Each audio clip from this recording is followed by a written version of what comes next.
Hello, everybody. Welcome back to another episode of Joe Patrick on Football, where the Falcons and Lions preseason game has wrapped up within the last hour or so. I waited a little bit before we jumped on here to talk a little bit about the game and the performance because of obviously the scary situation with what happened in the game and the way that ultimately it ended. If you didn't see or are just wondering what I'm talking about, Lions safety Maurice Norris was injured early in the fourth quarter after colliding with a Falcons ball carrier. Took a knee to the head, it looked like, and was motionless on the field. Had his pads stripped away from him on the field, and he was taken off in a stretcher to the hospital. The reason I'm kind of getting on, I feel like it's okay to talk about the game a little bit here, is because we did get an update from Dan Campbell after the game saying that Norris was speaking, was conscious, was regaining movement. In his extremities. His mom actually was there with him in the hospital, who happened to be traveling for the game. So that's all really good news. I'm glad that he has a family member there. And it was, a finish to a game like I don't think any of us have ever seen. If you didn't catch it, and I certainly did not catch it in real time, all I kind of realized was that the clock was running and the players were all standing around on the field. And what actually had happened was after the play was resuming, the play clock was starting after the injured player was taken off the field. The Falcons did snap the ball, and at that point they just stood around and waited for, they were just going to let the clock run to zeros from there if nothing happened. And ultimately the official gets the call from the headquarters in New York saying that the game should be suspended. And so at 6:19 left in the game, it was suspended with the Lions on top 17-10, and that is how the first preseason game ends. It is the appropriate way to end, not just for, just to be, just to have some respect for the player and the sensitive nature of what happened, but you were never going to these preseason games. I believe somebody mentioned it on the broadcast. I was watching from home tonight, which is why I'm not at the stadium and able to kind of get on here right now. But you can't really get anything else out of that preseason game once that happens. The whole point of preseason is to get these guys playing, intensely, physically hard against one another, so that you can get game reps on tape from which to evaluate. And that was just never going to happen after that nasty and scary injury occurred. So, and it was, you got to say it was a relatively clean play. It's not like there was any, foul play, certainly by the Falcons ball carrier, Nathan Carter. And, it wasn't particularly egregious the way that the tackle came in, although the head was kind of obviously out there, but it's something that happens pretty routinely, and just a very scary situation that could have happened really to anyone. It's just one of those things. Football is a violent game, and that's just what happens, unfortunately, sometimes in this game. So with that said, I mean, we do have a few takeaways from the Falcons in what happened here. And, for as kind of down as I kind of seem, things were actually pretty exciting for Falcons fans. I know that I was watching on Twitter early on in this game, especially, and that basically coming from the defense, what the defense was putting out there. And, it was more of a strengthened Falcons defense over the Lions offense, which was obviously resting all of their starters, just like the Falcons were on offense. And, the Falcons had many of their starters playing, not so much in the secondary, obviously, with like AJ Terrell and Jesse Bates and those players sitting out. Mike Hughes was also sat, but we were seeing a lot from the younger guys up front, which we know we're going to see a lot of in the regular season, whether that's Ruka Roro. Brandon Dorlus was very active. He was kind of one of my standouts on that defensive line. He got a forced fumble late in the first half. Actually, I believe it was the last play of the first half. Forced a fumble on a strip sack, basically, that the Lions quarterback recovered, but still good to see him kind of just creating havoc. And you kind of saw, just generally speaking, the Falcons with that, attack style defense that we've been talking so much about during this training camp. They were constantly, getting penetration, getting in the backfield. They did get gashed, not so much in the run, which I expected, but they give up one big explosive play in the passing game. But overall, I think it was a very optimistic kind of look from this Falcons defense. The one who was kind of really bringing the identity to what we saw defensively from this Falcons team has to be DeMarco Hellams. I mean, the guy was, they call him Bam Bam for a reason. He was hitting people. We were talking about the violence of the sport earlier. DeMarco Hellams brings violence to the sport in a clean way. By the way, he actually got called for a personal foul for unnecessary roughness for one of his hits, but I didn't think it was an unnecessarily rough hit. I thought it was a clean hit. Led with his shoulder, disrupted the ball contact at the catch point. Maybe they were, they call that because he wasn't really making a play on the ball with his hands. He was just going straight in for the hit to break up a pass. But I mean, that's the kind of aggressiveness that I think Jeff Ulbrich wants to see these players play with. And not that we ever really thought that DeMarco Hellams was necessarily fighting for a spot on this roster. Like, you felt like something pretty drastic would have to happen for the Falcons not to carry him. But I would have to think that after that kind of performance, I mean, that's exactly what Jeff Ulbrich is looking for. And that's exactly the kind of player you want with you. And I also noticed that Hellams was playing quite a bit on special teams. So I think that he's definitely, going to make the team. We'll talk more about, I will be doing over the weekend that we'll publish on Monday, my updated 53-man projection. We did one before training camp, before the padded practices got started. And we'll do an update on that after this first game, just based on some of the things I saw in this one. And I'm just kind of going through my notes here. This is going to be a shorter little podcast, but I do just want to kind of, touch on some things that stood out to me. And this is honestly mainly from the first half. We only obviously got one quarter of the second half. Lenny Craig got the Falcons on the board in this one with a 57-yard field goal that the announcers were saying would have been good from like 70 plus. And I believe that, considering what I've seen in practice, like when he puts his foot through it, and that one had, great rotation. It was right down the middle. When he kicks it like that, it's going a long, long way. So that was great to see. He did ultimately miss a 53-yarder. He pulled it wide left. And I would say that is tended, from what I've seen, to be his miss. I know he's missed one to the right, but what I've typically seen from his misses are the ball kind of knuckles with some side spin. It's ugly, and it just kind of goes left on him. So I think that's kind of like a pull. That's basically kind of his miss. But generally, I think that he impressed people. It sounded like just on the TV broadcast, the crowd was like wowed by when they saw that ball come off his foot on that field goal. And I think it's great that he'll have basically at least 1 year. You hope 1 year to just get himself ready. He is also available. Like if there were an injury that happened to Koo, like with what happened last year, you at least have Craig, that you can pull off the bench. You can, or not technically on your bench. He's occupying the international developmental player slot that does not count against the Falcons 90-man roster and will not count against the 53-man roster or the practice squad. So he's basically a free, as long as you pay him, the contract, he's free against all the squad regulations. So you can just activate him basically whenever you want to, if they ever want to. So I think it's something, I mentioned this on Twitter during the game, but I think this is something that we might see NFL teams start to kind of copy the Falcons on here. And I don't even know if actually the Falcons are the first ones to do this, but it seems like a pretty useful way to use that IDP slot is to have basically a backup kicker for your own team, so that if something does happen to your kicker, you're not, scrambling and trying to work out guys and add them to your team with, a few days notice. That you just have somebody that you at least trust and is somewhat reliable, that's been kicking with you for a while in that slot that you can just activate. So was it a good or a bad experience for Craig? I mean, I think it was probably positive just to make that 57-yard kick. That was his first one of the game.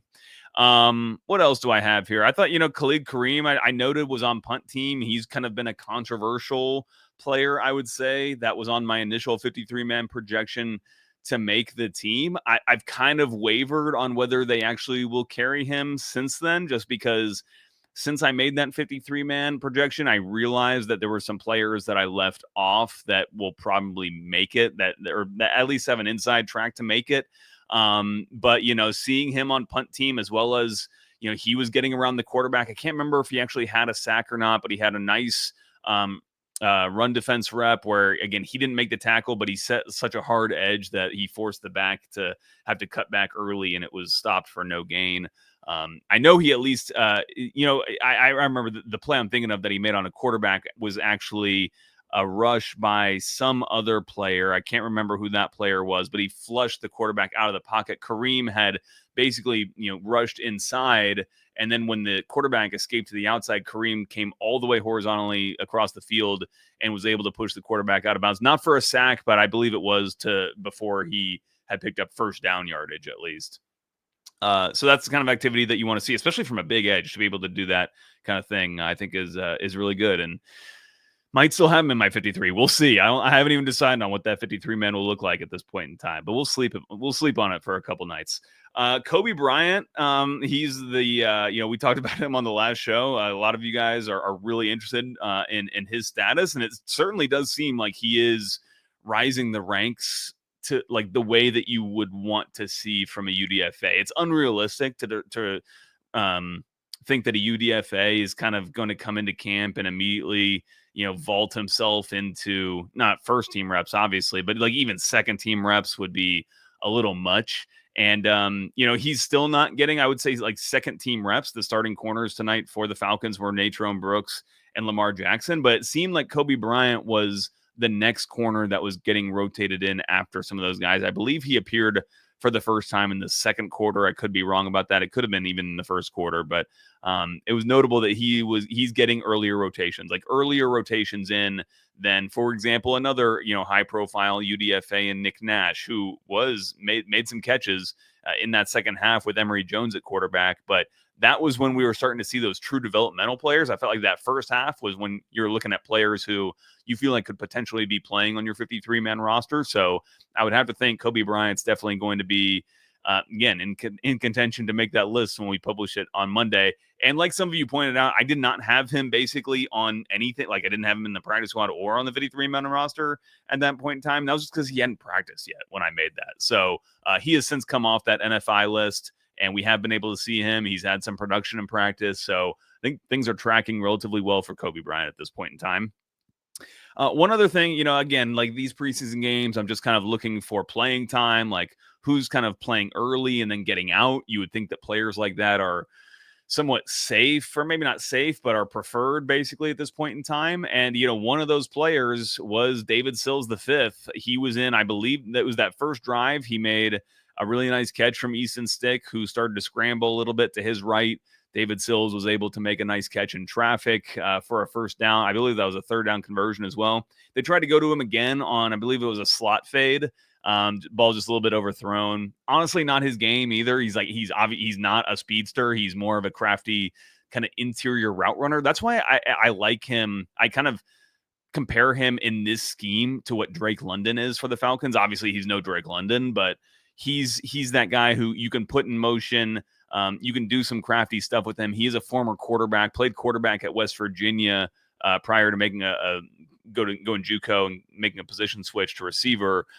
But clearly, we were able to talk to him a week ago or so, and still has that mind of a quarterback. It seems like, and then we didn't see him again after that. So that was interesting to me, because after he left, that's when we started to see Dylan Drummond get really involved with a bunch of catches. Jesse Matthews was out there quite a bit. We saw DJ Chark in the second half. We did not see him at all in the first half, which I think is concerning and should tell you something about where he kind of stands right now, especially considering he does have a football card. He's been in the NFL for a long time and is still not getting playing time over some of these guys who we consider practice squad players. Chris Blair also making an impact clearly in that second quarter when he got his opportunities, was the star of the show on the Falcons' lone touchdown drive, catching the touchdown pass. I believe it was a 19-yard catch. Really nice throw from Easton Stick, but on the drive, that one drive alone, Chris Blair had 3 catches for 55 yards. So really making an impact there. And it continues to be just like a really tight, receiving battle. When you see what Drummond did, Chris Blair has that impact drive when he had the opportunities. And then David Sills, it seems like they already think quite highly of him. So we'll see. Another one of those players that I was surprised, kind of like DJ Chark, that I did not see on the field until the second half was Morgan Fox. The Falcons, again, a guy with a football card who, a lot of people considered like a Grady Jarrett light kind of player, like a player who you were really going to be able to utilize on third downs, rushing the passer.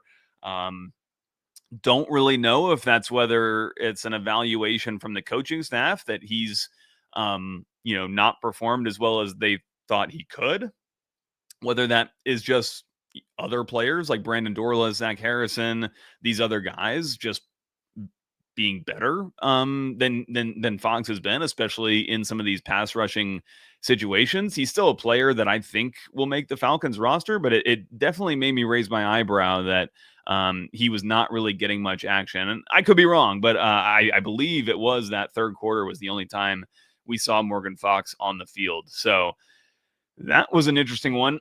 Another one was Josh Woods, the linebacker. He was really making a lot of plays. And this is a team that's short of linebackers right now. So it was a great opportunity for players like him. Caleb Johnson, again, not making an appearance till the third quarter.